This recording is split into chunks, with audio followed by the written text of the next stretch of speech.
বিএনপির জন্য তো কোথাও না কোথাও বিষয়টা অনেকটা কষ্টেরই। চোখের সামনে জিনিসটা দেখা যাচ্ছে, চেয়ারটা ঘুরঘার করছে, কিন্তু সেই চেয়ারটাতে বসার জন্য যে প্রক্রিয়া দরকার সেটা হচ্ছে নির্বাচন। আর এই নির্বাচন ইস্যুকে কেন্দ্র করে সরকারের যে বাঁকানো অবস্থা, এটা কিন্তু আস্তে আস্তে প্রকাশিত হচ্ছে। বিএনপি যতটা সহজে ভাবছে যে অন্তর্বর্তী সরকার নির্বাচন দিয়ে দিবেন, আমার কাছে মনে হচ্ছে যত দিন যাচ্ছে বিষয়টা জটিল থেকে জটিলতর হচ্ছে। ইভেন উপদেষ্টা নাহিদের একটা বক্তব্যকে কেন্দ্র করে আজকে মির্জা ফখরুল ইসলাম আলমগীর তিনি বলছেন যে তার এই বক্তব্যটা রাজনীতি বিরোধী, তার এই বক্তব্যটা উচিত তাকে প্রত্যাহার করা। কিন্তু নাহিদ কি প্রত্যাহার করবে? করবে না। উপদেষ্টা মাহফুজ বলছিল যে পুরনোর সাথে নতুনদের একটা যুদ্ধ তো হবে। কি সেই যুদ্ধ? অবশ্যই আমরা এখন আস্তে আস্তে বিষয়টা বুঝতে পারছি। আর সর্বশেষ আজকে আমাদের উপদেষ্টা মণ্ডলীর একজন শক্তিশালী সদস্যা, পরিবেশ উপদেষ্টা সৈয়দা রিজওয়ানা হাসান, তিনি যে বক্তব্য দিয়েছেন সেটাতে বিষয়টা আরও ক্লিয়ার যে নির্বাচন ইস্যুতে অনেক দেরি আছে। এখন এই দেরিটার কেন? দর্শক, এই মুহূর্তে আওয়ামী লীগ সরকারের পতনের পর বিএনপির নেতাকর্মীরা সবাই চোখ বন্ধ করে ভেবেছিল যে জাস্ট 2 থেকে 3 মাস তারা ক্ষমতার কাছাকাছি পৌঁছে যাবে অথবা ক্ষমতায় বসবে। এই উপলক্ষে বাংলাদেশের বিভিন্ন জায়গায় নিজেদের মধ্যে সংঘর্ষে লিপ্ত হবার পাশাপাশি অনেক জায়গাতেই দলীয় হাইকমান্ডের কঠোর নির্দেশনাকে অমান্য করে তারা লুটপাট, তারপর হচ্ছে দখলদারিত্বে কিন্তু লিপ্ত হয়ে গেছেন। আর এগুলোতে বিএনপির প্রতি দেশের মানুষেরও একাংশের আস্থা কিন্তু হারাচ্ছে। আর এই জিনিসগুলোকেই আমাদের যারা অন্তর্বর্তী সরকার আছেন তারা এগুলোকে উদাহরণ হিসাবে কিন্তু টানছেন যে এক স্বৈরাচারের হাত থেকে আরেক স্বৈরাচার, অথবা মুদ্রার এপিট ওপিট, অথবা যেই লাউ সেই কদু কি থাকবে, নাকি বাংলাদেশ পরিবর্তিত হবে। এখন নতুনদের স্বপ্ন হচ্ছে বাংলাদেশ পরিবর্তিত হবে।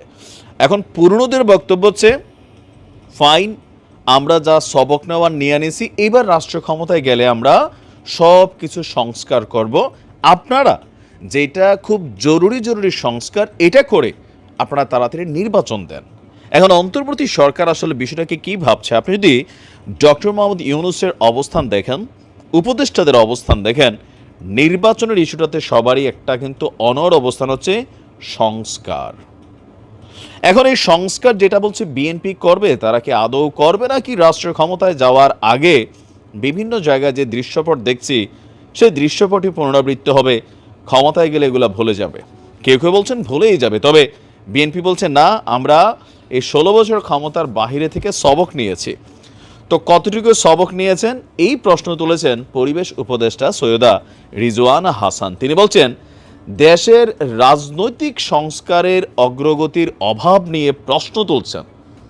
তিনি বলছেন যে কয়েক দশকের স্থবিরতার জন্য রাজনৈতিক দলগুলোর জবাবদিহিতার দরকার।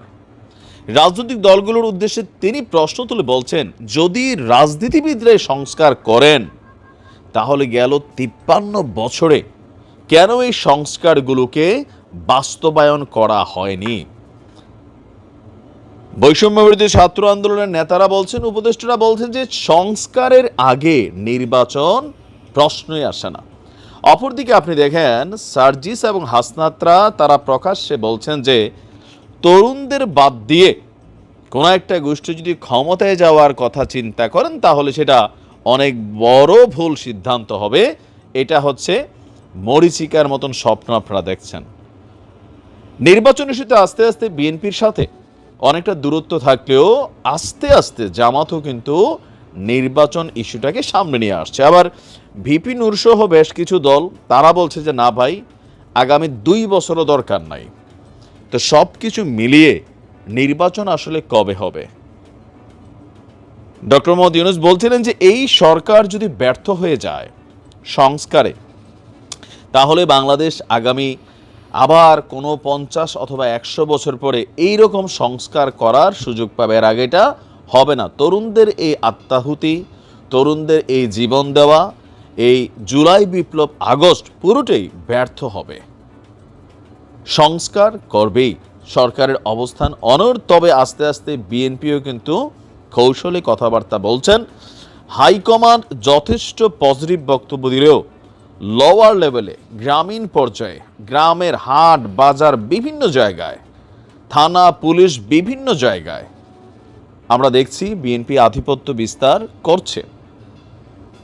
কিছু কিছু জায়গায় পরিস্থিতি ভালো আছে, আবার কিছু কিছু জায়গায় পরিস্থিতি খারাপ আছে। প্রতিদিন গণমাধ্যমে আপনারা কিন্তু দেখছেন এগুলো।